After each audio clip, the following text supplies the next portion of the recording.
ఓవైపు మైమర్పించే ప్రకృతి అందాలు, మరోవైపు 1300 ఏళ్ల నాటి చరిత్ర కలిగిన దేవాలయం. అటు భక్తితో పాటు మనస్సును ఆహ్లాదపరిచే ప్రకృతి అందాలతో తలతూగే అద్భుత ప్రదేశం వికారాబాద్ జిల్లాలో దర్శనమిస్తోంది. నిత్య జీవితంలో పని ఒత్తిడితో సతమతమయ్యేవారు ఒక్కసారి ఈ ప్రాంతానికి వెళితే ఎంతో ఆహ్లాదాన్ని పొందుతారు. ఆ ప్రాంతమే అనంతగిరి పద్మనాభస్వామి ఆలయం. హైదరాబాద్ వాసులకు ఇది చక్కని విడిదిగా చెప్పుకోవచ్చు. వికారాబాద్ జిల్లా కేంద్రానికి ఆనుకొని అనంతగిరి అడవి ప్రాంతం ఉంది. దీనికి 5 కిలోమీటర్ల దూరంలో అనంత పద్మనాభస్వామి దేవాలయం ఉంది. దాదాపు 3763 ఎకరాల విస్తీర్ణంలో విస్తరించిన ఈ అడవి అందాలతో అబ్బురపరుస్తోంది. ఈ కొండలు, అడవి అందాల మధ్య 1300 సంవత్సరాల చరిత్ర గల అనంత పద్మనాభస్వామి ఆలయం పర్యాటకులను ఆకర్షిస్తోంది. ఈ ఆలయానికి ఉన్న చరిత్ర ఎంతో గొప్పగా ఉంటుంది. మార్కండేయ మహర్షి ఈ ప్రాంతం నచ్చి తపస్సు చేస్తుండగా తపస్సును మెచ్చిన అనంత పద్మనాభస్వామి దర్శనమిస్తారు.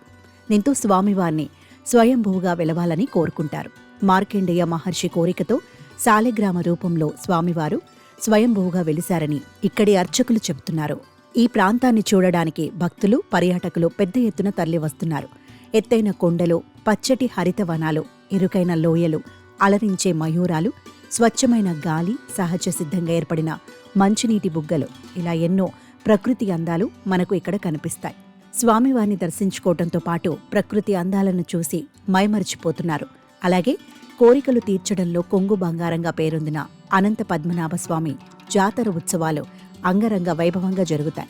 ఈ ఉత్సవాలు ప్రతి ఏడాదిలో 2 మార్లు నిర్వహిస్తారు. కార్తీక మాసంలో కార్తీక శుద్ధ పౌర్ణమిన పెద్ద జాతరను 15 రోజుల పాటు నిర్వహిస్తారు.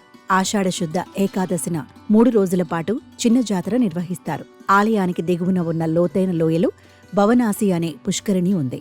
అక్కడికి వెళ్లడానికి సుమారు 100 మెట్లు దిగి వెళ్లాలి. ఈ పుష్కరిణినే మూసీ నది జన్మస్థానంగా చెబుతారు. ఇక్కడి కోనేటిలో నిత్యం జలం ప్రవహించడం విశేషం.